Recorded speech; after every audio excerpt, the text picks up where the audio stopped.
Vajiraman Ravi has been still there even during my mains preparation, during both my attempts 2023-24. I started my preparation in 2018 here as a foundation batch student, and finally I'm again back here 6 years later. The life has come full circle finally. I post-graduated actually in year 2018. After that I came to Vajiraman Ravi, as the name has always been there, where I was completely clueless कि क्या करना है क्या नहीं. And that year I think ये join किया test series मैंने, and we had those regular feedback sessions. GS we had GS. I was enrolled for the GS thing. I had that regular feedback session after every copy that was checked. We had those mentoring sessions going on. So उससे पता चलता था what is wrong, where I should add on, what is the changes I need to make, etc. So it went like that, and I really scored good in GS. Last year also it was 435 marks in GS 1, 2, 3, 4. मेरा नाम आदित्य विक्रम अग्रवाल है। इस बार UPSC CSC 2024 की परीक्षा में मेरा rank 9 आया है। इस वीडियो के माध्यम से मैं आप सभी को अपनी थोड़ी सी स्ट्रेटजी बताना चाहूँगा कि कैसे मैंने इस चीज़ को देखा है।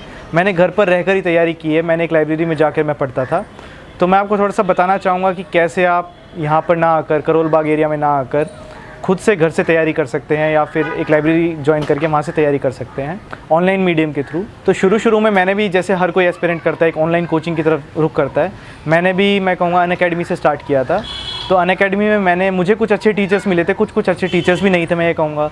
जैसे कि मैं कहूँगा, मुझे मुरनाल सर का काफ़ी अच्छा इकोनॉमिक्स उन्होंने पढ़ाया, काफ़ी अच्छा कंटेंट दिया। उसके अलावा मैंने कभी कोई एनसीईआरटी नहीं उठाई, कोई भी दूसरी बुक नहीं उठाई। सुदर्शन गुर्जर सर काफ़ी अच्छा ज्योग्राफी पढ़ाते हैं, उनके सिर्फ मैंने पीपीटीज़ यूज़ किए। ऐसे ही मैं कहूँगा प्रतीक नायक सर हैं, जिनकी हिस्ट्री आई वुड से is good, not the best one, but हाँ, उनका भी काफ़ी अच्छा उनका पढ़ाने का तरीका था।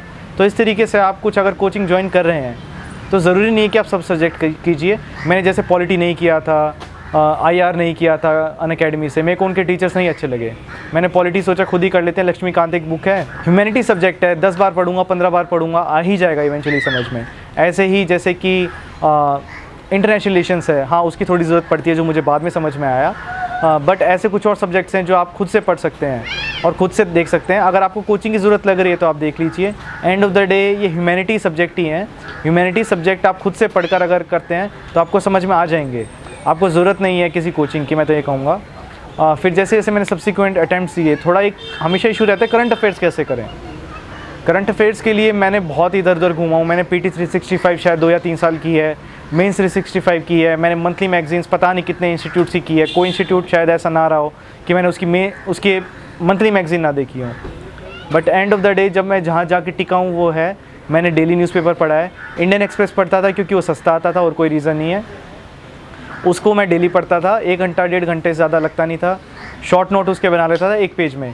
क्या होता है, कई बार कोई न्यूज़ है जो 10 दिन तक कंटिन्यू आ रही है, तो उसको मैं 10 दिन बाद अपने नोट्स में लिख लेता था। तो इस तरीके से मेरी एक डायरी हो जाती थी 1 साल की। अब क्या फ़ायदा उससे होता है, अगर आप तीसरे अटैम्प्ट में जा रहे हैं, चौथे अटैम्प्ट में जा रहे हैं, तो आपके पास पिछले 2-3 साल की भी डायरी आपके पास रहेगी, आप उसको रिवाइज़ कर पाएंगे। अगर आप मंथली मैगजीन पढ़ रहे हैं, पीटी 365 पढ़ रहे हैं, तो वो सिर्फ उसी ईयर की रहती है, आप उसको आगे नहीं पढ़ते हैं। तो करंट अफेयर्स मैंने इस तरीके से किया। फिर मैं कहूँगा करंट अफेयर्स का मेरा एक बहुत अच्छा सोर्स का, उनको मैं थैंक करना चाहूँगा, वो है दिपिन सर की क्लासेस। दिपिन सर का एक बहुत अच्छा तरीका है कि वो टॉपिक वाइज पढ़ाते हैं। एक टॉपिक को कंसाइज कर देते हैं 1 पेज में, और वही चीज़ आपको मेंस में बहुत ज़्यादा काम आती है। तो स्टैटिक अगर आपने अच्छे से कर लिया है तो GS 1, 2 और 3 मैं कहूँगा कि अगर आप दिपिन सर की क्लासेस करते हैं तो आपको गुड इनफ मेंस का कंटेंट मिल जाता है। वहाँ से committees, articles, case laws, constitutional articles हो गए, या फिर आपके लॉज हो गए, नॉर्मल लॉज हो गए, तो वो सब आप वहाँ से देख सकते हैं। तो दिपिन सर को आई वुड से कि काफ़ी उन्होंने मेरी हेल्प की है GS 1, 2, 3 का सिलेबस कवर अप करने में, मेंस का। इसके अलावा ऑप्शनल का अगर मैं कहना चाहूँ, ऑप्शनल की मैंने इनिशियली अनअकैडमी से ली थी, तो मेरा वहाँ पे एक्सपीरियंस उतना अच्छा नहीं रहा था। उसके बाद मैंने सोचा था कि खुद से ही एक बुक उठा लूँ, तो मुझे अक्षर जैन सर की बुक मिली थी, और उसके साथ साथ मैंने एक विवेक भास्मे करके बुक आती है, उससे सप्लीमेंट कर लिया था। बट जब मैंने उसका अटैम्प्ट दिया ऑप्शनल का, तो मुझे फ़ील हुआ कि काफ़ी जेनेरिक आंसर्स हो रहे हैं। तो मैं ये कहूँगा कि एक फेट वाली बात है कि मुझे एक सर मिले जो कि यहाँ पर एक एज अ गेस्ट फैकल्टी आए हुए थे किसी कोचिंग इंस्टीट्यूट में। उनका नाम है नटराज सर। नटराज सर ने मुझे काफ़ी उसके बाद गाइड करना स्टार्ट किया। मैं उनके पीछे भी लगा रहता था क्योंकि वो थोड़ा सा नए थे इस फील्ड में, उनको नॉलेज काफ़ी ज़्यादा थी, उनको ज़्यादा लोग नहीं जानते। तो ये मेरे लिए एक ब्लेसिंग सा बन गया कि उन्होंने मेरे को पर्सनली गाइड किया। उन्होंने मेरे को जीएस के लिए भी और एंथ्रो के लिए भी। एंथ्रो के लिए तो वो मुझे टेस्ट देते थे, उसमें पर्सनल फीडबैक देते थे, जहाँ पर भी मेरा कंटेंट लैकिंग था काफ़ी उन्होंने पर्सनल कंटेंट भी दिया। अपना खुद का जो उनका फाउंडेशन कोर्स था उसका कंटेंट मुझे दे देते थे कि ये पढ़ लो, तो मैं वो पढ़ता था, उससे मेरा एंथ्रो का स्कोर इंप्रूव हुआ है। तो जैसे जैसे आप इस जर्नी में जाओगे आपको दिखेगा कि हज़ार चीज़ें इस जर्नी में, हज़ार रिसोर्सेज हैं, बट कोई फ़ायदा नहीं हो रिसोर्सेज का। अपने स्टैटिक रिसोर्सेज जो हैं, आपके सेट रिसोर्सेज हैं, कोई भी एक रिसोर्स पकड़ लो, ज़रूरी नहीं है कि 10 रिसोर्स पकड़ने हैं। मैं अभी आपको कहूँगा कि पीएमएफ की एनवायरनमेंट अच्छी है, आप कहोगे नहीं, एनवायरनमेंट का तो मैंने क्लास में नोट्स भी बनाए थे, लेकिन टॉपर ने कहा कि पीएमएफ पढ़ ले तो मैं पीएमएफ पढ़ लेता हूँ। ऐसा नहीं है, एनवायरनमेंट की मैंने कभी पीएमएफ नहीं उठाई। कोचिंग में अगर मेरे को मिल गया था मैंने वहीं से उसका रिवीजन किया। अगर ऐड ऑन करना होता था तो टेस्ट सीरीज़ के थ्रू मैं ऐड ऑन कर लेता था। टेस्ट सीरीज़ का यही एक बहुत अच्छा फ़ायदा है कि अगर आपको कोई कंटेंट आपको लैकिंग है तो आप अपने जो मेन कंटेंट है आपका स्टैटिक का, उसमें उस चीज़ को ऐड कर लीजिए, आपको एक अच्छा रिसोर्स बन जाता है। रादर देन डूइंग 10 थिंग्स, एक ही कंटेंट रखिए, उसको रिवाइज़ करते रहिए। अगर आप कोचिंग भी ज्वाइन कर रहे हैं, कोचिंग का मटेरियल आपके पास होगा, उसी को रिवाइज़ कीजिए। शायद 8 से 9 सब्जेक्ट्स होंगे, या फिर अभी मैं काउंट नहीं कर पाऊँगा। History, geography, polity, economy, disaster management, society, social justice, constitution हो गया, फिर आपका इंटरनेशनल रिलेशंस हो गया। इस इतने सारे सब्जेक्ट्स हैं, हर एक सब्जेक्ट का कोई भी एक सोर्स उठाइए, उसी को रिवाइज़ कीजिए। अगर उस सोर्स में आपको लग रहा है कि थोड़ी सी कमी है तो बिल्कुल भी बुरा मानने की ज़रूरत नहीं है, उस रिसोर्स को आप रिवाइज़ कीजिए, और जब आप टेस्ट सीरीज़ लगाएंगे, चाहे वो मेंस की हो चाहे प्रीलिम्स की हो, आपको गुड इनफ एक्स्ट्रा कंटेंट मिल जाएगा जो आप उसको ऐड कर सकते हैं और सब्सिक्वेंट अटेम्प्ट्स में उस चीज़ को रिवाइज़ कर सकते हैं। तो ऐसे आपको डिक्लटर करना है, 100 चीज़ों से परेशान नहीं होना है। यूपीएससी का सिलेबस काफ़ी वाइड दिखेगा, काफ़ी एंडलेस दिखेगा, बट आपको खुद ही को लिमिट करना है उस चीज़ को, तो वो आप कीजिए, उसी से आपका सिलेक्शन हो पाएगा। तो जैसे मैंने बता दिया, GS 1 2 3 के लिए आपका एक स्टैटिक सोर्स रहेगा हर एक सब्जेक्ट का। उसके अलावा दीपिन सर का जैसे मैंने करंट अफेयर किया था, और मेरे खुद के नोट्स जो रहते थे न्यूज़पेपर वाले, वो मैं यूज़ कर लेता था। GS 4 के लिए मैं कहूँगा थोड़ा सा इसमें रहता है कि आपको कोई टीचर नहीं मिल पाता या फिर ये प्रॉब्लम हो जाती है, तो GS 4 के लिए कोई भी एक बुक ले लीजिए। मैंने देखा था DK बालाजी की एक बुक आती है एथिक्स की, तो काफ़ी वो लूसेंट या लेमन टर्म्स में होती है, तो आप उसको अगर पढ़ेंगे तो वो काफ़ी एक अच्छा वे बन सकता है आपको एथिक्स समझने के लिए। आप एथिक्स पढ़ लीजिए वहाँ से, तो आपका एक बेस बन जाएगा। देन अगेन आपको लगेगा कि हाँ, दूसरे ही बुक्स जैसे मुदित जैन सर की बुक है, मैंने DK बालाजी की बुक पढ़ी थी, वैसे आप कहेंगे कि नहीं, मुदित जैन सर की बुक में ज़्यादा कंटेंट है, ज़्यादा अच्छे से है, या फिर आप कहेंगे लेक्सिकन में है। तो मैं कहूँगा स्टार्टिंग में आप देख लीजिए, आपको जो बुक अच्छी लग रही है उसी को कंटिन्यू कीजिए। DK बालाजी मेरे को थोड़ी इजी लैंग्वेज लगी, तो मैं उसको 3 या 4 बार रिवाइज़ कर पाता था आराम से, जिससे मैं एग्जाम्पल मेरे को थोड़े से याद हो गए थे। तो इससे मैंने मोर और लेस एथिक्स का बेसिक्स कर लिया था। एथिक्स में मेन इंपॉर्टेंट चीज़ है आंसर राइटिंग। जब आप आंसर राइटिंग की तरफ जाते हैं तो आपको काफ़ी फील होता है कि एथिक्स में जो वो सॉल्यूशंस दे रहे हैं आप उनको अच्छे से देखिए, आंसर राइटिंग्स के सॉल्यूशंस को, और इसके साथ साथ आपका DK बालाजी का सोर्स यूज़ कीजिए।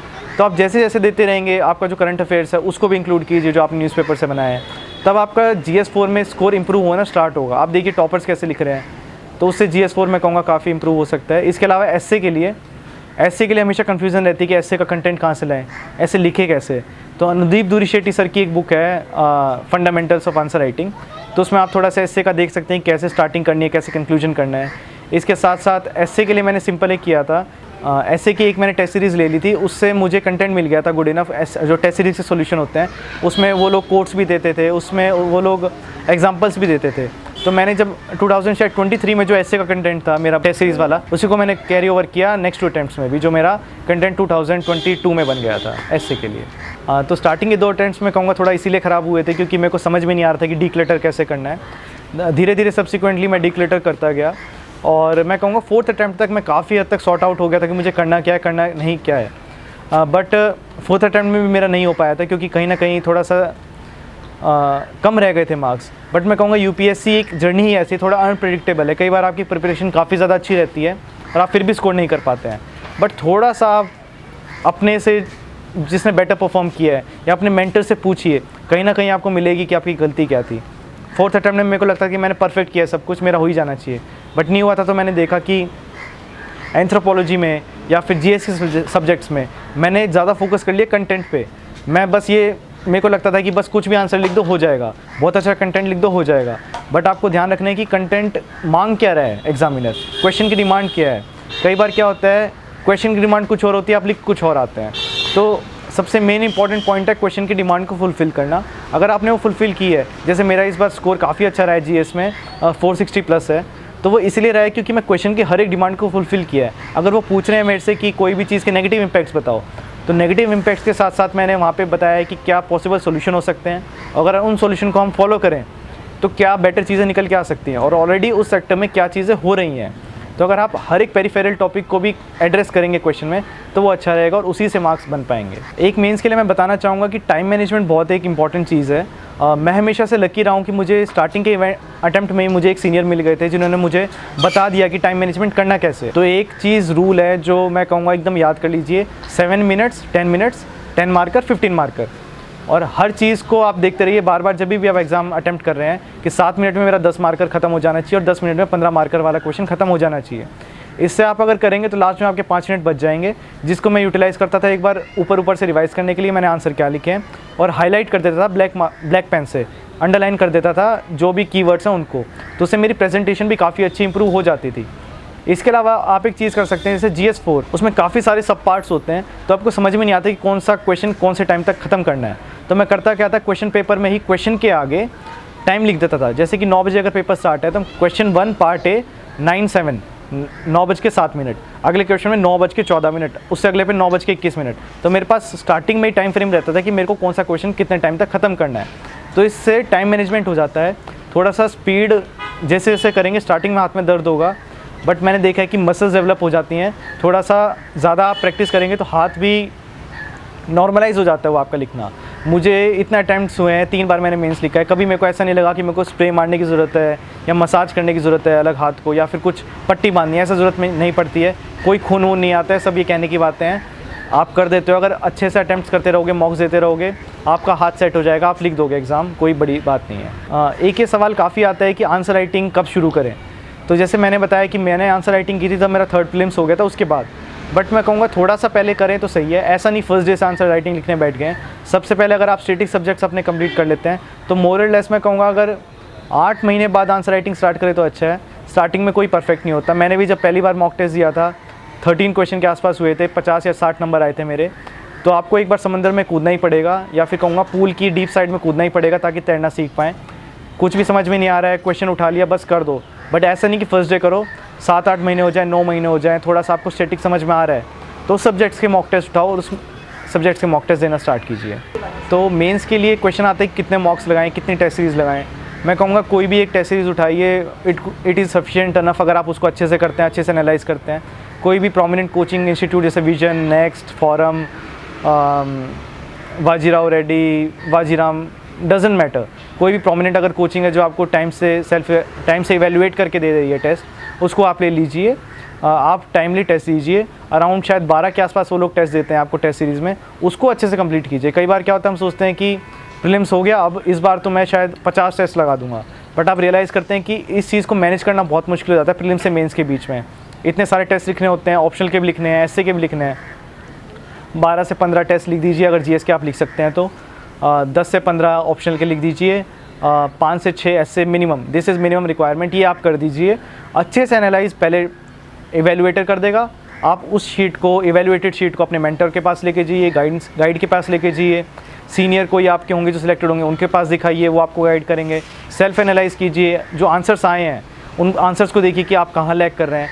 तो अगर आप ये प्रोसेस अच्छे से कर लेंगे ना, तो आप एक मिनिमम अमाउंट में भी काफ़ी अच्छा आउटपुट ले पाएंगे, रादर देन आपने 100 टेस्ट परफॉर्म कर दिए हैं। तो कई बार ऐसा होता है कि जैसे मैंने घर से रहकर करी थी तो मैं लाइब्रेरी चला जाता था। यूजुअली आप फाइंड करेंगे कि आज के टाइम पर हर एक मेजर सिटी या टाउन या सिटी में लाइब्रेरीज़ होती हैं, स्टडी लाइब्रेरीज जहाँ पे होते हैं, और वहाँ पे आपको कई बार अच्छा पीयर ग्रुप मिल जाता है जो सेम एग्ज़ाम की प्रिपरेशन कर रहे हैं। अगर आपको वो नहीं मिल पा रहा है तो आप उस चीज़ को स्कैन कर लीजिए, स्कैन करके आप भेज दीजिए जहाँ पर भी आपको भेजना है। काफ़ी सारे सिलेक्टेड टॉपर्स होंगे, आप उनको भेज दीजिए, अगर आपकी कोई जानकारी है तो उनको भेजिए, उनसे गाइड लीजिए। स्कैन करना कोई बड़ा इशू नहीं है, अडोबी स्कैन से मैं करता था, 5 मिनट लगते हैं, स्कैन कीजिए अपनी answer copy, they will evaluate. तो एक और चीज़ मैं ऐड करना चाहूँगा, जैसे हम स्टैटिक जब पढ़ रहे हैं तो जब मेंस आता है तो स्टैटिक का बहुत सारी मोटी मोटी किताबें तो आप फिर से ले नहीं पाएंगे। तो हर एक सब्जेक्ट के मैं करता था 15 से 20 बस एक इंडेक्स हेडिंग फॉर्म में नोट्स बना लेता था। तो 15 से 20 पेजेस हो गए हिस्ट्री के, 15 से 20 पेजेस हो गए ज्योग्राफी के, 15 से 20 पेजेस हो गए पॉलिटी के। तो इस तरीके से मैं कर लेता था नोट्स, और वो जल्दी रैपिडली रिवाइज हो जाते थे। जैसे कि आप पॉलिटी के नोट्स देखेंगे तो सिर्फ आर्टिकल्स, मेजर आर्टिकल्स लिख लिए। तो अगर कोई क्वेश्चन आ रहा है तो आपके पास थोड़ा सा एक रैपिड मटेरियल रहेगा जिससे आप रिवाइज कर पाएँ। तो वो भी क्या होता है, नोट्स क्या होते हैं, अगर आप सिर्फ टॉपिक लिख दो ना तो आपको कई बार क्या होता है, याद आ जाती है चीज़ें पीछे की। तो नोट्स उस वे में आपको काफ़ी हेल्प करते हैं। तो इंटरव्यू जब आता है तो फिर समझ में नहीं आता ही करना क्या है, इंटरव्यू में क्या पूछेंगे क्या नहीं पूछेंगे। ये भी एंडलेस फील्ड है। ट्रांसक्रिप्ट देखेंगे आप डर जाओगे कि इतने क्वेश्चंस पूछ रहे हैं, क्वेश्चन क्या होगा, मैं उसको बता पाऊँगा नहीं बता पाऊँगा, वो अलग लेवल की एंग्जाइटी देता है। तो इसमें भी मैं अगेन यही चीज़ कहूँगा, अपने आप को लिमिटेड रखिए। जो दूसरे इंसान से क्वेश्चन पूछे जा रहे हैं इंटरव्यू में, ज़रूरी नहीं आपसे पूछे जाएंगे, हर एक इंसान अलग है। जो पैनल आपसे क्वेश्चन पूछ रहा है वो आपके अकॉर्डिंग पूछ रहा है। तो इसके लिए आप क्या कर सकते हैं, सबसे पहली चीज़ आप करिए, अपना डेफ जो है वो अच्छे से प्रिपेयर कर लीजिए। ये आपको सब बताएंगे कि डेफ के जितने क्वेश्चन निकल पाएँ, हाँ ठीक है, मोर और लेस बता ही देंगे। इसके अलावा जो मैं बताना चाहूँगा एक चीज़, कुछ लोग कहते हैं 6 से 8 मॉक्स दीजिए। मेरे को मेरे एक ऑलरेडी सिलेक्टेड फ्रेंड ने सजेस्ट किया था कि क्योंकि मेरी स्पीकिंग स्किल्स उतनी अच्छी नहीं है, नो लिमिट्स रखो, जितने मॉक्स हो सकते हैं उतने दो। मैंने इस बार अराउंड 15 मॉक्स दिए थे, मेरा इंटरव्यू स्कोर इसी बार बेस्ट आया है। तो उससे क्या हुआ था, मुझे एक तो क्वेश्चंस मिल गए थे मॉक्स के थ्रू कि मेरे रेलिवेंट क्या क्वेश्चंस हैं जो मेन इंटरव्यू में पूछे जा सकते हैं। तो वही क्वेश्चंस मोर और लेस कुछ क्वेश्चंस उससे रिपीट हो गए थे। दूसरी चीज़, मेरा वे ऑफ स्पीकिंग थोड़ा सा इंक्रीज़ हो गया था, अच्छा हो गया था। मैं जिस तरीके से आंसर दे पा रहा था वो थोड़ा बेटर हो गया था। क्योंकि और एक डर होता है ना, जितने ज़्यादा मॉक दोगे वो डर निकल जाता है। इसमें मैं एक स्पेशल मेंशन देना चाहूँगा अभिषेक सराफ सर का। तो उन्होंने टेलीग्राम पे एक सीरीज़ चलाई थी जिसमें मुझे एग्जैक्ट नंबर याद नहीं, 50 से 60 वीडियोस थी और हर एक वीडियो 2-2 मिनट की थी। उन्होंने जिस तरीके से कॉम्प्रिहेंसिवली कवर किया इंटरव्यू की जर्नी को, कि इंटरव्यू में पढ़ना क्या है, क्या आंसर देने हैं, कैसे आंसर नहीं देने हैं, आई डोंट थिंक उससे क्लियर कुछ भी चीज़ होगी कि कैसे ओपिनियन बेस्ड आंसर देने हैं, कैसे HR बेस्ड आंसर देने हैं, कैसे वहाँ जाना है, कैसे वहाँ बैठना है। उन्होंने आई वुड से हर एक एस्पेक्ट ऑफ इंटरव्यू कवर किया है। वो ज़रूर देखिए, उसको फॉलो कीजिए, मॉक्स दीजिए बहुत सारे जितने हो सकते हैं। कई बार हमें ये मिलती है गाइडेंस की 5 न्यूज़पेपर आप पढ़िए इंटरव्यू के टाइम पे। मैं कहूँगा मैंने ये नहीं किया था इस बार। अगेन मैं अपने आप को लिमिटेड रखना चाहता था। अगर नहीं आता था तो मैंने सोचा हुआ था सिंपल बोल दूँ, sorry sir I don't know, sorry sir मेरे को नहीं आता। तो ये एक आपका एक अच्छा वेपन भी होता है इंटरव्यू के टाइम पे कि आप दिखाते हो कि हाँ मैं एक लिमिटेड इंसान ही हूँ, बट मैं जिस लिमिटेड फील्ड में हूँ मुझे वो चीज़ अच्छे से आती है। तो आप ये कीजिए, आप एक, जैसे मैं इंटरव्यू गाइडेंस के टाइम पे, इंटरव्यू के टाइम पर जो मैंने एक ही न्यूज़पेपर देखा था, मैक्सिमम टू मैक्सिमम आप 2 देख लीजिए अगर आपका मन हो तो। ज़्यादा 5 या 10 अखबार पढ़ने की ज़रूरत नहीं है, अपने आप को लिमिटेड ही रखिए।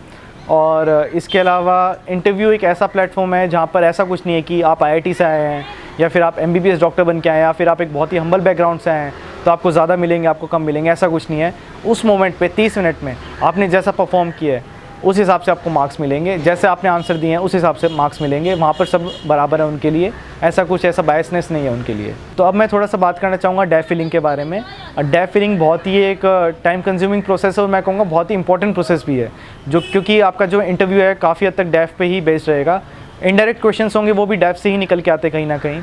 तो एक चीज़ होती है सर्विस प्रेफरेंस। तो सर्विस प्रेफरेंस मेरे को समझ में नहीं आती थी। We know only IAS IPS IRS maximum done. Around 20 services हैं जो ये UPSC है इसमें, और हर सर्विस में क्या चीज़ है क्या नहीं है। तो जैसे मैं कहूँगा DKT की वीडियोज़ है डेली नॉलेज ट्रैक की, तो उसमें हर एक सर्विस पर्सन की उन्होंने एक वीडियो लिया हुआ है, एक इंटरव्यू लिया हुआ है जहाँ पर उन लोगों ने समझाया हुआ है कि उनकी सर्विस में क्या क्या चीज़ें अपॉर्चुनिटीज़ हैं, कैसे कैसे चैलेंजेस आते हैं। तो उस हिसाब से आप उन सर्विसेज का प्रेफरेंसेस भर सकते हैं उन ऑलरेडी इन सर्विस लोगों को देखकर। इसके अलावा आपको कार्ड प्रेफरेंसेस होते हैं, तो आप मोर और लेस मैं कहूँगा सीनियर से बात कीजिए। एक सेक्शन होता है जिसमें आपको हॉबीज़ वगैरह लिखनी होती है। आई वुड से जेन्युइन हॉबीज़ लिखिए, लिमिटेड रखिए डेफ को। ऐसा नहीं है कि अगर आपने एक ही प्राइज़ जीता तो एक ही प्राइज़ लिखिए, 10 प्राइज़ इन्वेंट करने की ज़रूरत नहीं है। Be humble, be true. जितना आप साफ अपने आप को शो करेंगे, जितना आप अपने आप को ट्रूथफुल शो करेंगे, उनको दिख जाएगा। वो एक पैनल बैठी है 5 लोगों की, हर एक पर्सन उसमें 50 to 60 ईयर्स ऑफ एज या प्लस ज़्यादा ही है, तो 300 ईयर्स ऑफ एक्सपीरियंस बैठा है वहाँ पे। उनको आप पागल नहीं बना सकते हो। 25 से 30 साल का बच्चा वहाँ उनको पागल नहीं बना सकता है या उनको ब्लफ नहीं खेल सकता है। बी ट्रू, दिखाइए आपके अंदर क्वालिटीज़ क्या हैं, दे वुड अप्रिशिएट इट, और आपको पक्का एक बेटर स्कोर ही देंगे जो आप एक्सपेक्ट कर रहे हैं उससे। तो एक ये चीज़ कहना चाहूँगा कि मॉक्स के जैसे फीडबैक होते हैं या फिर आप मॉक दे रहे हैं, तो मैंने एक आपको बोला कि 10 से 15 मॉक्स दे दीजिए, मैंने दे दी थे, आपकी मर्ज़ी है, 5 भी दे सकते हैं, ज़्यादा भी दे सकते हैं, 20 भी दे सकते हैं। बट बात ये होती है कि मॉक्स की यूटिलाइजेशन क्या है। मॉक्स की यूटिलाइजेशन बस एक यही है कि आपको वहाँ से क्वेश्चंस मिलेंगे और आपको बोलने का तरीका आएगा। फीडबैक पे ज़्यादा ना ध्यान दे तो अच्छा है। अभिषेक सराफ की सर की जो वीडियोस है कि कैसे बैठना है, कैसे आंसर देखना है, उसको ज़्यादा फॉलो कीजिए। मॉक में जो फीडबैक दे रहे हैं कई बार ड्रास्टिक हो जाता है। हो सकता है सुबह आपने मॉक दिया, उसमें कह रहे हैं कि काफ़ी अच्छा है, आप स्माइल कर रहे हैं, काफ़ी अच्छा है। शाम को आपने मॉक दिया, उसमें कह रहे हैं कि ज़्यादा स्माइल कर रहे हैं, अच्छा नहीं है। तो आपको लगता है कि कॉन्ट्राडिक्टिंग है, क्या करें क्या ना करें, समझ में नहीं आ रहा है कि ये सही है कि वो सही है। अभिषेक सराफ सर ने जो वीडियो दी हैं 60 के आसपास, उनको फॉलो कीजिए। मॉक्स का फीडबैक ज़्यादा सीरियसली मत लीजिए। थोड़ा बहुत आप देख सकते हैं कि हाँ, यूजुअली क्या होता है, एक जनरल फीडबैक ही होता है कि आप अपना स्टेटिक इंप्रूव कर लीजिए, या फिर आपका स्टेटिक अच्छा है, आप थोड़ा सा स्माइल ज़्यादा कीजिए, आप थोड़ा सा पॉइंट फॉर्म में बताइए। कोई कैंडिडेट परफेक्ट नहीं है, कोई कैंडिडेट ऐसा जब भी क्वेश्चन पूछेंगे ऐसा 1 2 3 4 लिस्ट डाउन नहीं कर पाएगा, पॉजिटिव नेगेटिव नहीं कर पाएगा। सब्जेक्टिविटी हमेशा रहती है, हम ऑब्जेक्टिवली बिल्कुल आंसर नहीं दे पाते हैं। जैसा आप रह रहे हैं वैसा ही रहिए, थोड़ा सा हल्का सा अपने आप को फाइन ट्यून कर लीजिए जैसे आप हैं, और आपका मैं कहूँगा इंटरव्यू हो जाएगा। तो वीडियो के एंड में बस ये कहना चाहूँगा कि काफ़ी आपको टॉपर्स मिलेंगे कि 10 बुक्स बता रहे हैं, 10 बुक्स आप पढ़ रहे हैं। आप अपने रिसोर्स पे थोड़ा कॉन्फिडेंट रहिए, उसी को रिवाइज़ कीजिए। दिल्ली आके ज़रूरी नहीं है पढ़ना। मैंने जैसे खुद से पढ़ा था, मैं घर से ही पढ़ता था, लाइब्रेरी जाके पढ़ता था, वो मैं कहूँगा हाँ वो हो सकता है। टेस्ट सीरीज़ ही मैंने ऑनलाइन ली थी, तो हाँ उससे भी हो सकता है, ज़रूरी नहीं है आपको टेस्ट सीरीज़ यहीं पे आके लिखनी है। लाइब्रेरी में बैठ के एक शांत स्पेस में लिख सकते हैं। इंटरव्यू गाइडेंस के लिए हाँ मुझे दिल्ली आना पड़ा था, बट आजकल वो भी ऑनलाइन हो जाता है, ऑनलाइन। बट हाँ कहूँगा थोड़ा सा इंटरव्यू के लिए मैं थोड़ा सा हल्का सा डिफरेंट ओपिनियन ये रखता हूँ कि अगर फिज़िकली आप मॉक दे पाएँ तो ज़्यादा बेटर रहता है, क्योंकि आपको एक एनवायरनमेंट मिलता है, घर के कंफर्ट में थोड़ा सा नहीं हो पाएगा। इसके अलावा प्रीलिम्स के लिए और मेंस के लिए जो हम मॉक्स देते हैं, तो प्रीलिम्स के लिए एक बहुत अच्छा रहता है, ओपन मॉक टेस्ट होते हैं जो कोचिंग के द्वारा, तो वो स्कूल के कंडीशन में एक रियल लाइफ एटमॉस्फेयर एप्लीकेट करते हैं, तो वहाँ आप कीजिए तो अच्छा रहेगा। मैंने भी जैसे कि विजन IAS का अभ्यास दिया था, नेक्स्ट IAS का अनुभव दिया था, तो वो एक वहाँ आप कर सकते हैं, एक रियल लाइफ एक्सपीरियंस। मेंस का भी अगर आप कोशिश करें तो जैसे ओपन मॉक्स होते हैं मेंस के लिए भी, जो स्कूल्स में कराए जाते हैं, तो वो भी आपको एक गर्मी जैसा होता है ना, गर्मी का एटमॉस्फेयर रहता है जैसे यहाँ पे हमारे नॉर्थ में, तो आप उन कंडीशंस में दीजिए, तो आपको समझ में आएगा कि on the day of exam कैसी आपको गर्मी लगेगी, आपके हाथ में स्वेट आएगा कि नहीं आएगा। तो वो चीज़ें आप जो हैं तभी पहचान पाएंगे जब आप रियल लाइफ में आके यहाँ पे मॉक्स देंगे।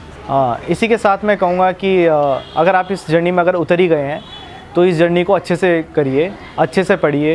वही एडवाइस रहेगी, स्टैटिक अच्छे से करिए, करंट अफेयर्स अच्छे से करिए, जहाँ से भी करें, लिमिटेड रिसोर्सेज रखिए, और कभी रुको मत, कभी थको मत। Arise awake and stop not till you reach the goal.